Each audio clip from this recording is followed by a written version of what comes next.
रीटा अपनी माँ के साथ असम में रहती थी। रीटा की माँ को काले जादू में महारत हासिल थी। उसकी माँ लोगों पर काला जादू करती और ज्यादातर मार भी डाला करती। हर अमावस की रात को रीटा की माँ जंगल में एक जगह बनाकर अपने काले जादू को अंजाम देती थी। कभी जानवरों की बलि देती तो कभी लोगों और बच्चों की काली शक्तियों की उपासना करना, भूत प्रेत को वश में कर लोगों पर छोड़ देना।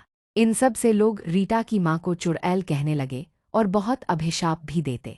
एक दिन रीटा ने अपना घर छोड़ दिया और कुछ दिन बाद अपने पसंद के लड़के से शादी कर ली। फिर भी रीटा की माँ में कोई सुधार नहीं आया। अपनी काली शक्तियों के दम पर रीटा की माँ ने सारी हदें पार कर दी और वो दुनिया पर राज करना चाहती थी। इसके लिए वो कई और मासूम लोगों और बच्चों की बलि देने लगी। भगवान का भी कोई डर नहीं था और किसी भी धार्मिक स्थल में नहीं जाती। कोई भी रीटा की माँ से संपर्क नहीं रखता और वो बिल्कुल अकेली पड़ गई। कई सालों तक रीटा की माँ अपनी काली शक्तियों को लोगों पर आजमाती रही। वो बेलगाम होकर काले जादू से जो चाहती हासिल करती, लेकिन बुराई का अंत एक दिन हो ही जाता है। रीटा की माँ शायद भगवान के न्याय और कर्मों के फल का मतलब भूल चुकी थी। रीटा की माँ अचानक बहुत बीमार हो गई।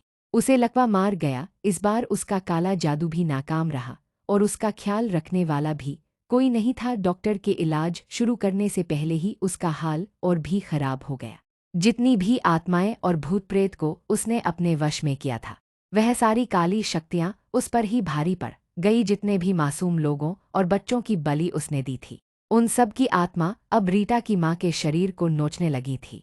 धीरे धीरे उसके शरीर में कीड़े पड़ गए। ऐसी औरतें जो खुद काला जादू करती हैं, उनकी छवि एक शापित चुड़ैल जैसी हो जाती है। उनका अंत में रीटा की माँ जैसा ही हाल होता है। किसी भी डॉक्टर ने रीटा की माँ का इलाज करने से मना कर दिया। लोग दूर से उसकी हालत देख के कहते, इस चुड़ैल का यही हाल होना चाहिए। अब सारी काली शक्तियाँ इससे ही लिपट गई हैं। भगवान की लाठी में आवाज नहीं होती। कुछ दिन बाद तड़पते हुए रीटा की माँ ने दम तोड़ दिया। वह सारी काली शक्तियाँ और भूत प्रेत रीटा की माँ की आत्मा को अपने साथ ले गईं। ब्रह्मांड में सारी अच्छी बुरी शक्तियाँ घूमती हैं। काला जादू करने वालों को अंत में यही काली शक्तियाँ घेर लेती हैं, क्योंकि कुदरत के अपने नियम हैं इंसाफ करने के।